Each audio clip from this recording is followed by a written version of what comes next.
ಒಂದು ಕತೆ ಹೇಳುತ್ತೇನೆ ಕೇಳೋ ತಿಮ್ಮಪ್ಪ. ಭಾರತವೆಂಬ ದೇಶ ಇತ್ತು ಭೂಮಿ ಒಳಗಪ್ಪ, ದೇಶದಲ್ಲಿ ಇತ್ತು ಕರ್ನಾಟಕವೆಂಬ ರಾಜ್ಯ ಕಣಪ್ಪ, ರಾಜ್ಯದಲ್ಲಿ ಆಳುತ್ತಿದ್ದೆವು 3 ಪಕ್ಷ ಕಣಪ್ಪ. ಹೆಸರು ಹೇಳುತ್ತೇನೆ ಕೇಳೋ ನಮ್ಮ ತಿಮ್ಮಪ್ಪ, ಕಮಲವನ್ನು ತೊಟ್ಟು ನಿಂತ ಬಿಜೆಪಿ ಕಣಪ್ಪ, ಹಸ್ತವನ್ನು ತೋರಿಸಿ ನಿಂತ ಕಾಂಗ್ರೆಸ್ ಕಣಪ್ಪ, ತೆನೆ ಹೊತ್ತು ನಿಂತುಕೊಂಡ ಮಹಿಳೆ ಕಣಪ್ಪ, ಅದಕ್ಕೆ JDS ಎಂಬ ಹೆಸರು ಅಂತ ಇಟ್ಟೋರು ಕಣಪ್ಪ. ಈ 3 ಪಕ್ಷದಿಂದ ಜನರ ನೀನೇ ಕಾಪಾಡಬೇಕಪ್ಪ. 2023ರಲ್ಲಿ ಎಲೆಕ್ಷನ್ ಬಂತಪ್ಪ, ಎಲೆಕ್ಷನ್ನಲ್ಲಿ ಮೆಜಾರಿಟಿನ ಕಾಂಗ್ರೆಸ್ ತಗೊಂಡ್ಬಿಡ್ತಪ್ಪ, ವಿರೋಧ ಪಕ್ಷದಲ್ಲಿ ಬಿಜೆಪಿ ಬಂದು ಕುಂತೈತ್ ಕಣಪ್ಪ, JDSಗೆ ಟೇನು ಇಲ್ದಂಗೆ ಆಗೋಯ್ತು ಕಣಪ್ಪ.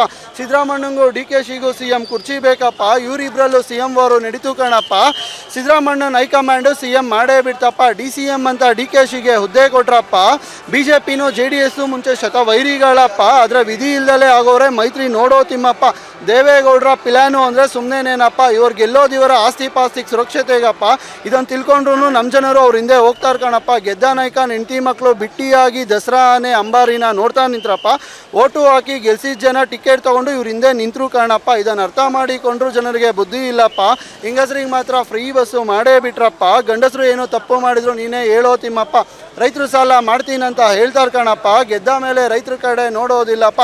ರೇಪು ಮಾಡ್ರು ಜಾಸ್ತಿ ಆದರೂ ಸುಮ್ಮನೆ ಅವರಪ್ಪ, ಟಗರು ಅಂತ ಬಿರುದು ತಗೊಂಡು ಸುಮ್ಮನೆ ಆದ್ರಪ್ಪ, ಬಂಡೆ ಅಂತ DKಶಿನೂ ಸುಮ್ಮನೆ ಆದ್ರಪ್ಪ. ಇವತ್ತು ನ್ಯಾಯ ಅಂತ ಇದ್ರೆ ಅದು ಸೋಷಿಯಲ್ ಮೀಡಿಯಾದಲ್ಲಪ್ಪ, ಇದು ಇಲ್ಲದಿದ್ರೆ ಜನರ ಕತೆ ಗೋವಿಂದನಪ್ಪ.